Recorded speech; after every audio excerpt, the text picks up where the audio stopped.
Hello everyone and welcome to another world building workshop. Today specifically we're going to be talking about the baddie, or the big bad evil guy, or perhaps just his henchman. The point of today is we're getting back to the basics, and the B of the basics acronym that we've been using is referring to that baddie. So we'll give it just a moment, let a couple people move around, make sure that our audio is good, and then we'll get started. All right. Yes. Hey, Corvus, it's good to have you, as always. Okay. Let us begin. So, as you can see from my notes here, we've got the review of the basics. And the basics is just the kind of a fun acronym that I made, a breakdown, if you will, of everything that you really need for a campaign. And not necessarily just a one-shot or a one-off or a three-shot or something like that, but something more along the lines of like, hey, this is the structure that I need to get a campaign started. If you've got these things, everything else is just going to fall into place, and you'll realize it wasn't all that hard to begin with because you've got the basics covered. So today we're going to be talking about the baddie.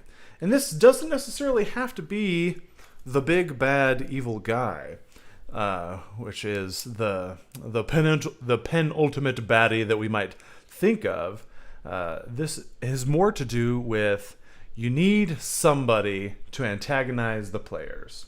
That is the whole point of that, is you've got to have somebody that is going to push the players, force them to do things that they're perhaps not comfortable with, and overall earn their name as the antagonist.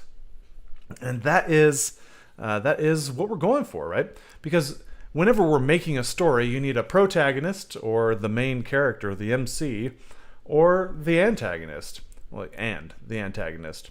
And guess what? We already have our MCs. We've already got our protagonists. They're sitting there at the table with you. The rest of the story, that falls to you. And that falls to how those protagonists, your players, are going to operate with your antagonist. And if we have that taken care of, who our antagonist is, you'll find that the rest of your story is probably going to write itself.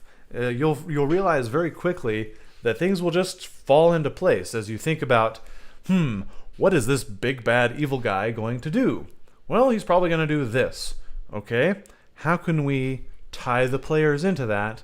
And next thing you know, you're on a 2-year campaign and you're having a great time with your friends, right? So let's talk a little bit about the baddie.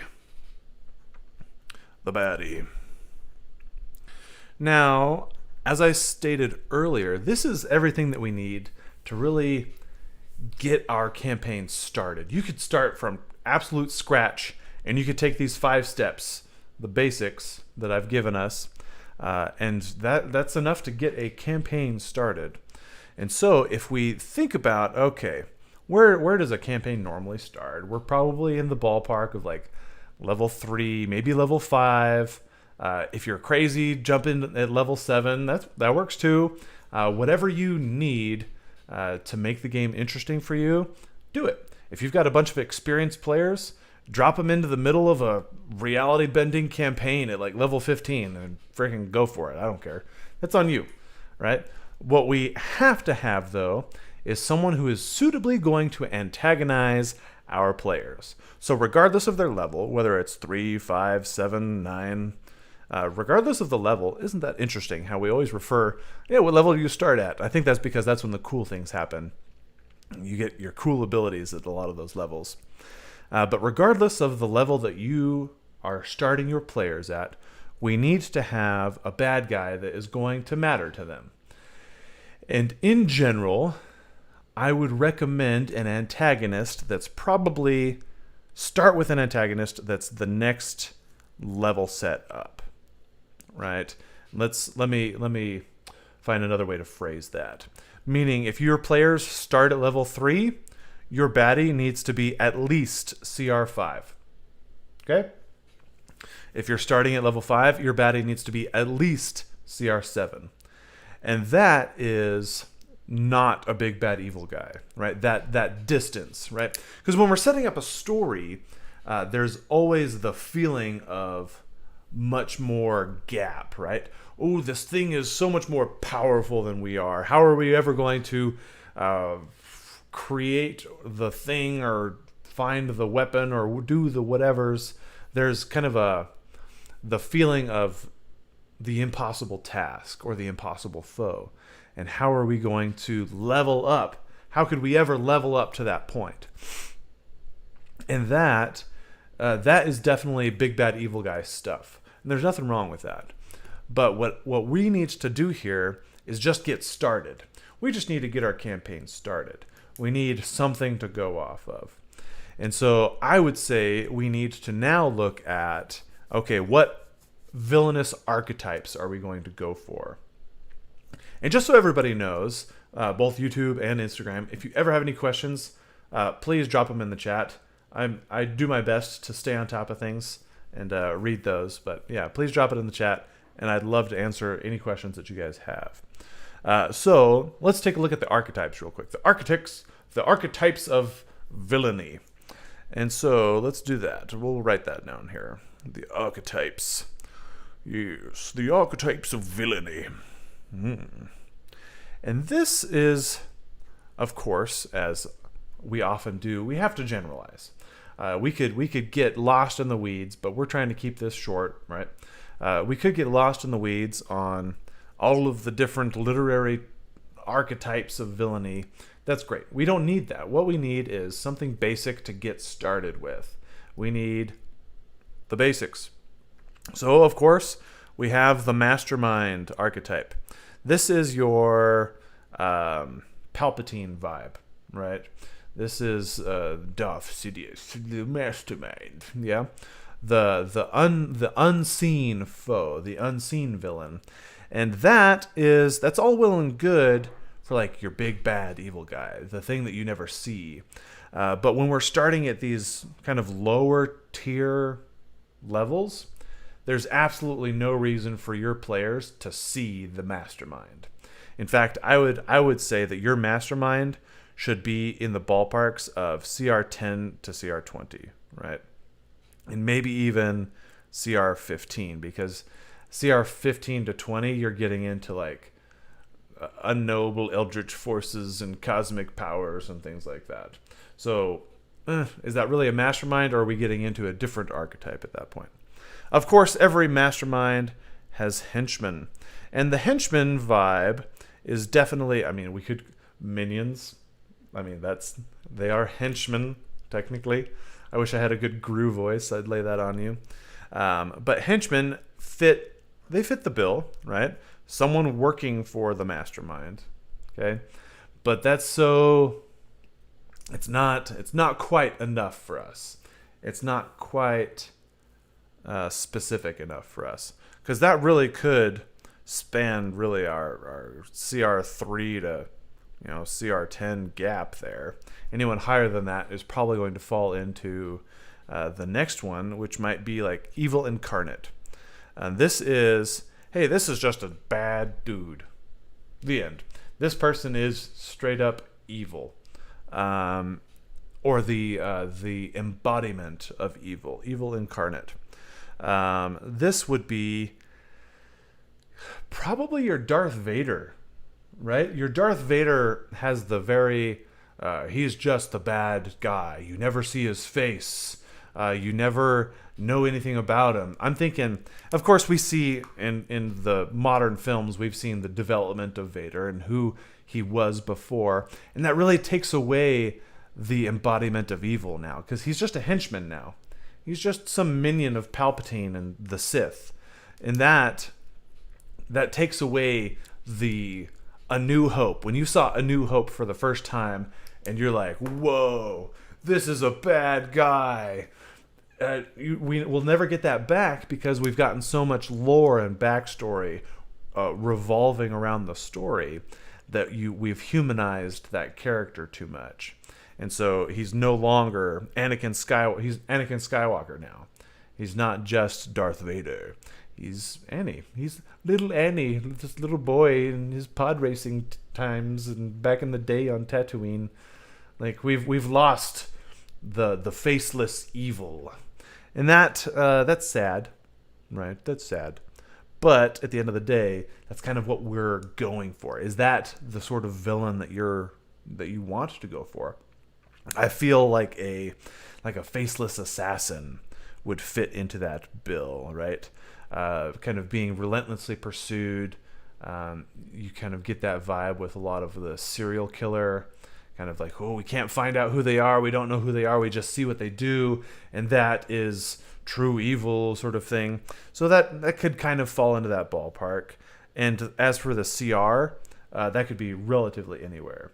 So Steven mentions on YouTube, Steven mentions the Puppet Master. And I would definitely put that into the mastermind category, right?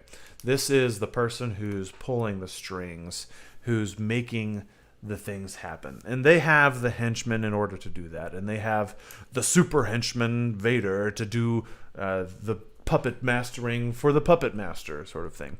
And so there's definitely a tierage, levels built into these systems. Everybody has a boss. Even this mastermind character. That's why I put this CR15 here, right?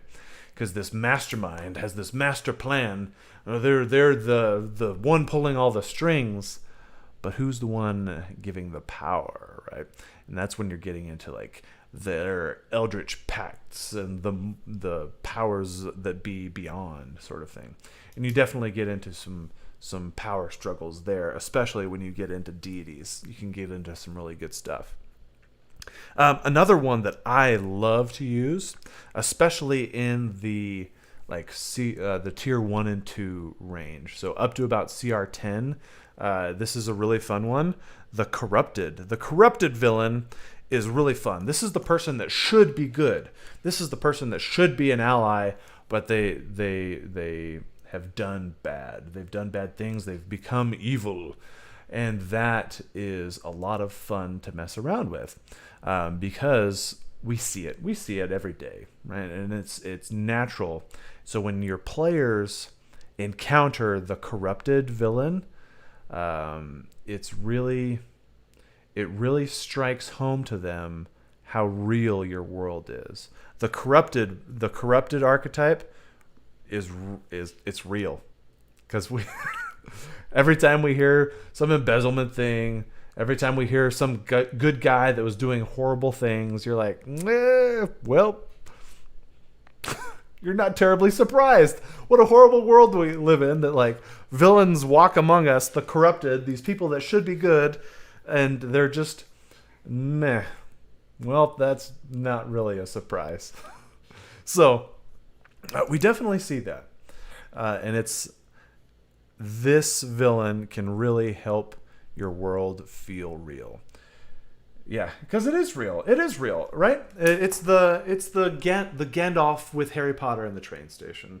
Professor, is this real or is it in my head? Well, just because it's in your head doesn't make it any less real, right? This is happening at the table. This world that you're weaving with your players is powerful. It's powerful. The stories that you're creating are real stories. You'll have these memories for the rest of your life.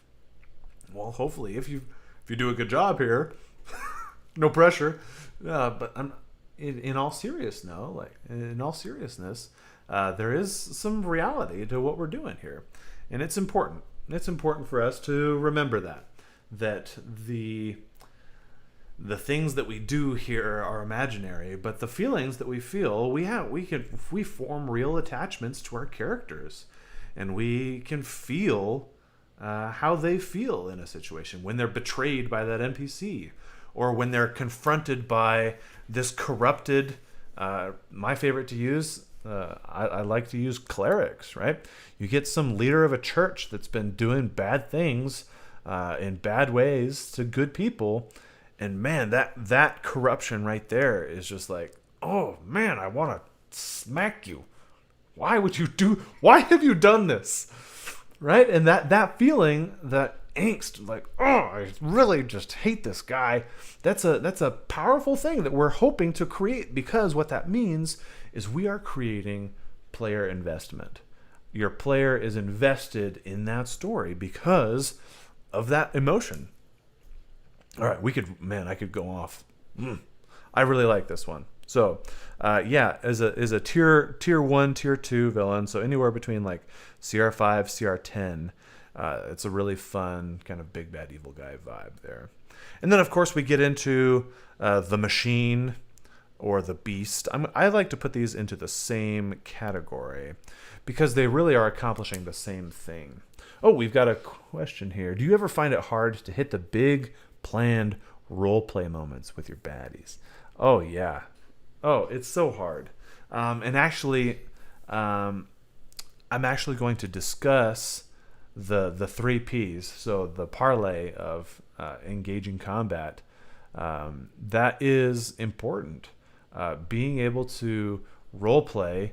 It's the Megamind scene where he's fighting Titan. So here's where we exchange witty banter, and Titan just yells at him. If your villain just yells nondescriptly at your players, like, it's not as fun for your role players, because your role players are here to role play, and if you don't give them anything to go off of, I don't know where to go with that. And it's just like, I guess I roll my dice, and you've lost player engagement, right? That player could have been super involved in the scene and done something cool and off the paper. Because so often our players are like, oh, what does my paper allow me to do?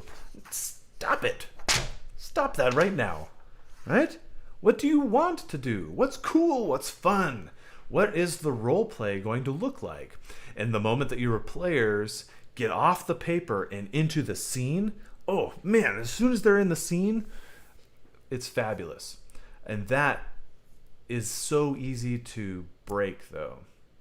And so we'll talk a little bit about things that I do to help with role-playing with our baddie, right? But thank you for that, Lim. Back to the Machine, the Beast. This is the relentless foe. This is the Terminator, right? Come with me if you want to live. The Terminator. Or Alien, the Xenomorph. Okay? These are things that, like, no matter what we do, we just can't beat it. We can't stop it. It keeps coming. Yeah, you caught me monologuing. That's exactly right, Stephen. Syndrome, you've caught me monologuing. Yeah. That, if we don't have a monologue, we can't give it to our players. So it's important that we prepare that. Very good. But yeah, this is Alien. Regardless of what they do, it seems to be one step ahead of them. It's better than them. Terminator, they can't get away. It just relentlessly pursues, and that can create a serious amount of tension. But it's hard for us to replicate. This is probably the hardest for us to replicate in role-playing games, and here's why. Your players want to be heroic. They want to be heroic. They want to do cool things and, save the day. That's why we're role playing. That's why we're playing this game. So you can do cool stuff. Running away from the villain is not cool. It's not fun. Your players will never enjoy that unless we can find a way to create serious tension around the escape. And that's tough. And if you've got a good way to do it, freaking send me a message and let me know, because it's tough. Recently, just this last session I had with my players, I ran a one-shot in the Great Green Sea. So for those of you that have been following the channel for a while, you know what that is. Go check out those videos if you don't know. But the Great Green Sea, there are titanic creatures out there, things that are literally skyscraper-sized things just out in the forest. And the players encountered one, and thankfully, they all got the idea that okay, this is not for us to fight. And I think a way that I helped them realize that was providing a dread timer. If you don't know the dread RPG system, really fun system, fun game. but they use a Jenga tower. And as time progresses, as you do things, you move the Jenga pieces. And when the tower falls, the dramatic thing happens. The windfall happens. And so the Jenga tower was moving, and then when it fell, this titanic beast arrived. And I think because there was a Jenga tower leading up to it, they realized, like, okay, this is not a thing for us to fight. We're not going to fight this titanic creature. This is it's time to go. Like, everybody buckle up, like, get back in the boat. We're leaving now. Moment for them. Even though they were playing at level 15, they realized, like, it's time to get out now. I'd love to see a recording of one of these sessions, by the way, if your players are down for it. Yeah, we've recorded once or twice. I'm just not. I'm a pretty old school person, and so it just doesn't happen. Even though I probably could make it happen, but I've got a good group that make that a possibility. So there's a possibility. Keep an eye out. Maybe it'll happen someday. We've got another statement here. Depending on level, I like to give each big bad access to a dimension door. Say something cryptic and bounce out. It allows the PCs to get a feel for the big bad, but hopefully some roleplay happens and it kind of sets the stage. Yeah, it's a good tool. It's a good tool to use. It's also a situation that we have to keep in mind. Is this actually a legitimate... I think that is a great tool for, like, the henchman evil incarnate ballpark, right? Maybe not the mastermind, not the big bad evil guy, but the guy that they think is the big bad evil guy. And that's fun when they fight the big bad evil guy, and, like, they've defeated the big bad evil guy, and he's lying there in his pool of blood. Blood splatters onto their face. Like, you'll never defeat him. He's coming for you. He's coming for all of us. This world will reach its end. And the guy dies, right? And the players, like, look at each other like, wait, there's more? We thought that we won. We thought this was the end of the campaign. We did it, right? But then they realize, oh, there's tier 3 and tier 4, because everybody has a boss. And of course you can go with, like, the big evil guy is not the big bad evil guy, right? Man,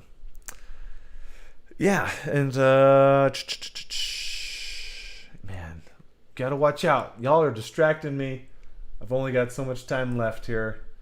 Okay, I'm gonna stop here. This is a good ballpark to go off of for your archetype. If you're gonna select an archetype, you can go with any of these, and you can go as big or as small as you want. Remember, just go start with 1 or 2 levels higher than your players. Frontman Militia. Don't know why I haven't liked the video yet. That algorithm isn't gonna know. So you need to make an evil guy. Right? Not even a bad evil guy or the big evil guy, just an evil guy. That's all you need to get started. Okay, this could be a thug, or even better, a gladiator. So take the gladiator block and call it a thug captain, a gang captain, and have the players fight this guy, and realize that, oh man, this guy's CR5 and we're only level 3, and, like, this is intense. And let them do that. That's all we need is to get started, right? Because once we've got something started, we've got our thug, right, who belongs to a gang, okay? And this gang pays its dues to a corrupt church. And this corrupt church is run by a guy who's not even, like, an actual cleric of the church. He's got some warlock pact. So he's got, like, an eldritch tie here. Okay, we've got eldritch problems, and look at this: tier 1, tier 2, tier 3, tier 4. Magical. Literally in 30 seconds, I just plotted our villains for an entire campaign. And believe me, if you can take a campaign from tier 1 to tier 4, you're a champion. that is a feat in and of itself. You have unlocked like the 99th percentile achievement, because hardly anyone can do that. Life comes up, life gets in the way. But what I'm saying here is, because everybody's got a boss, it's easy to track, right? We've got our gladiator thug, which makes a great evil guy for that tier 1. We've got a gang leader. We could take maybe an assassin, kind of go with a faceless evil for this assassin, this retired assassin who's still really good at what he does. Awesome. Who got maybe some eldritch powers, some little rub off from the church, right? Who is actually a secret warlock, like super powerful secret warlock who belongs to some eldritch evil. Bam. We've got our big bad bosses for the entire campaign. Done. 30 seconds of work. I saw a comment here. Hans, what about anti-hero for the player internal conflict? So this can be anti-heroes. Okay, your players are the anti-heroes. So the anti-hero is this is the pretty much all of Marvel nowadays, right? I've talked a little bit about this last week, but this is Thanos. Why is he getting rid of half of everybody? That's horrible. Oh, well, because the world is, the universe is unsustainable, and so it will solve the sustainability problem, right? Why is Loki doing these horrible things? Because he feels inadequate and wants the love of his father to he's proving to his father that he is enough, that he can defeat the frost giants. Why is Killmonger doing this horrible thing? No, exactly. One thing after another.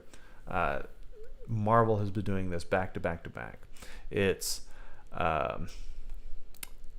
someone doing the wrong thing for the right reason, and that's fun, and that's a good, I would say, plot decision, right? I would put that into a trope category rather than an archetype category, Hans, because the trope of me doing something bad because of a good reason, like it's Vulture, right? I'm stealing things from the government because the government took my jobs and I have to feed my family. Like we recognize that, and if your villains are relatable, man, it takes us right back to Corrupted. It's like it all writes itself here. Doing bad things for the right reason. Like, why are you doing this horrible thing? Oh, well, because nobody would listen. Nobody would give us what we needed. So I had to step up and take care of it myself. And your players kind of fall into this. We'll find that a lot of players will naturally gravitate into kind of a chaotic neutral ballpark, in that I'm going to do whatever suits me. And that's villainous. That's villainous in and of itself. There's no way around it.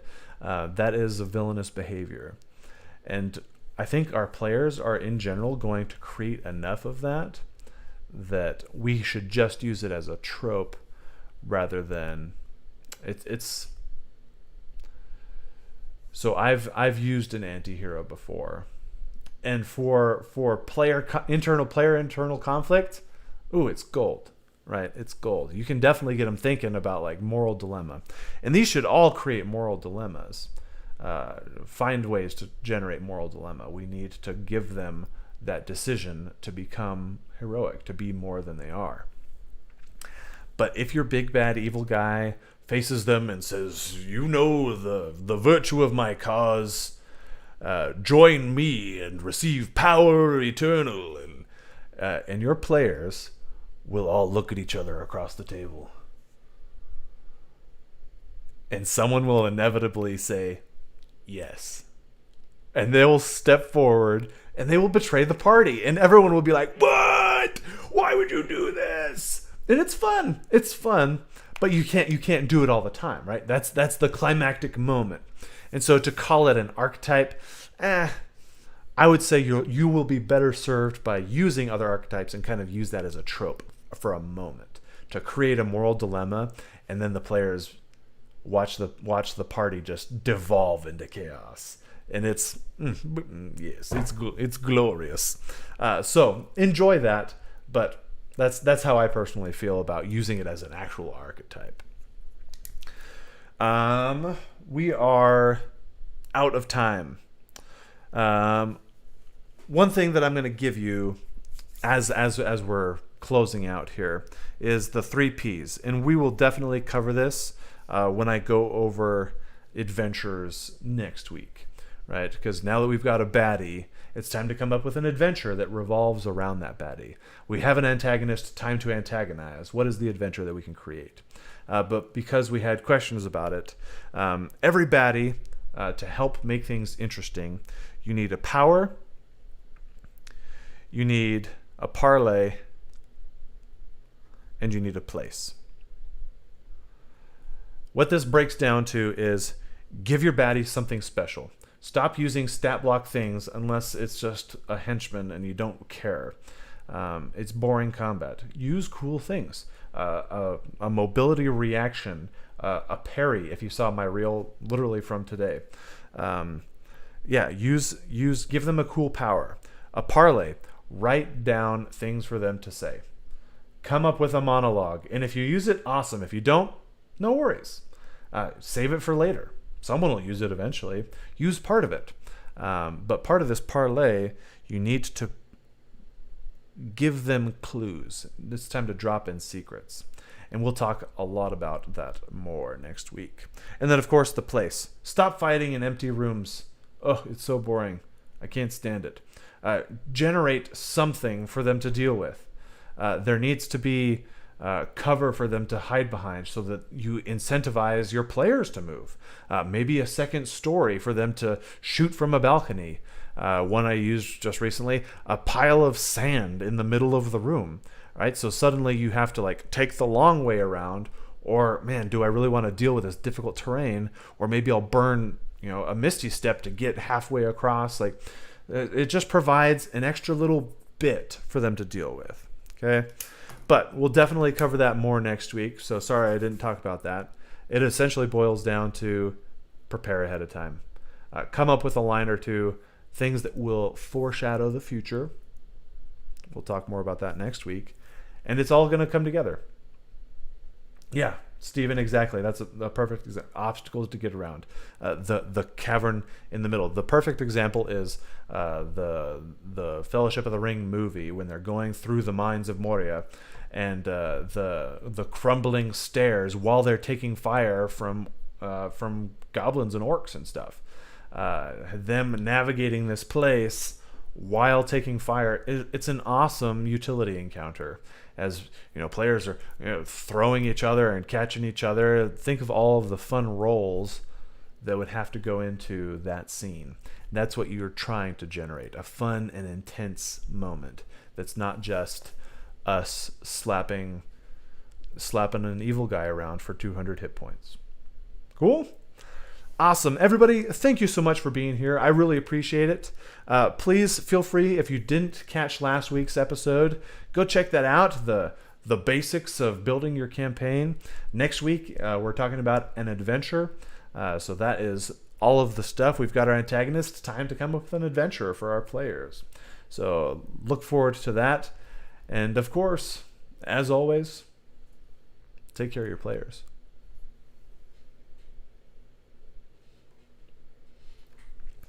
Folks on YouTube, thank you so much for being with me. I really appreciate it. I appreciate all of your participation, and thanks for hanging out with me.